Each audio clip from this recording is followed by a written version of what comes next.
tell you, but I'm super shy, super shy. My name is Nesa Amelia. I'm from MNJ 24C. My NPM 2441173. Today, we will discuss on the most fundamental concept in economics, the market forces of supply and demand. These forces are the backbone of how market operate, influencing price, production, and consumption in our everyone lives. This presentation, we will explore the definition, the factor that affect supply and demand, the law governing their behavior, how they interact to establish equilibrium, and real-world example to illustrate this concept. Let's begin by understanding the definition of supply and demand. Materi penjelasannya, the market forces of supply and demand. The market forces of supply and demand. Presentasi ini membahas kekuatan pasar yang mendasari interaksi antara supply atau penawaran dan demand permintaan. Fokusnya adalah memahami definisi faktor yang mempengaruhi hukum supply dan demand, mekanisme pasar, dan contoh kasus. Yang kedua, definition of supply and demand. Supply, jumlah barang atau jasa yang tersedia untuk dijual oleh produsen pada berbagai tingkat harga. Produsen cenderung menawarkan lebih banyak barang ketika harga naik. Demand, jumlah barang atau jasa yang ingin dibeli oleh konsumen pada berbagai tingkat harga. Ketika harga turun, permintaan konsumen biasanya meningkat. Yang ketiga, faktor affecting supply. Yang pertama, price of the product itself. Harga barang menjadi faktor utama. Semakin tinggi harga, semakin banyak produsen menawarkan barang. Yang kedua, production cost. Biaya produksi rendah memungkinkan produsen menawarkan lebih banyak barang. Yang ketiga, teknologi advancement.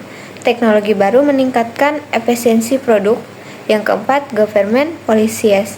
Pajak dan dapat menekan supply, sedangkan subsidi dapat meningkatkannya.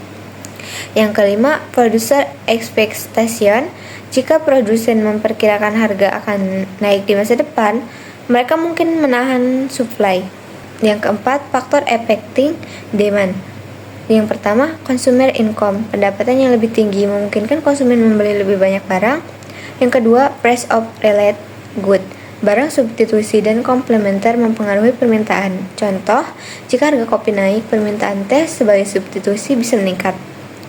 Yang ketiga, consumer preferences. Preferensi atau tren pasar memainkan peran besar dalam permintaan. Yang keempat, future price expectation. Jika konsumen mengantisipasi kenaikan harga, mereka mungkin membeli lebih banyak sekarang. Yang kelima, population growth. Semakin besar populasi, semakin besar permintaan. 5. The law of supply and demand.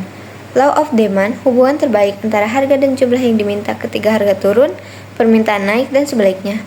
Law of supply, hubungan positif antara harga dan jumlah yang ditawarkan. Ketika harga naik, penawaran meningkat dan sebaliknya. Yang keenam, market mechanism. Equilibrium price, harga keseimbangan adalah titik di mana jumlah barang yang diminta konsumen sama dengan jumlah yang ditawarkan produsen. Surplus, ketika supply lebih besar dari demand, produsen mungkin lebih menurunkan harga untuk menjual stok. Shortage, ketika demand lebih besar dari supply, harga cenderung naik karena persaingan antar konsumen. 7. Case examples. 1. Demand for face mask during the pandemic.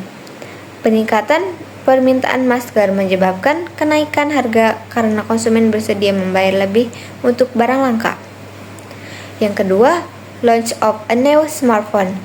Dengan teknologi yang lebih baik, produsen dapat memproduksi lebih banyak unit dengan biaya lebih rendah, meningkatkan penawaran. Jadi, kesimpulan, supply dan demand adalah elemen dasar yang menggerakkan pasar. Harga, keseimbangan memastikan bahwa pasar efisien. Perubahan faktor eksternal seperti teknologi kebijakan atau preferensi konsumen dapat mempengaruhi supply dan demand sehingga pasar selalu dinamis.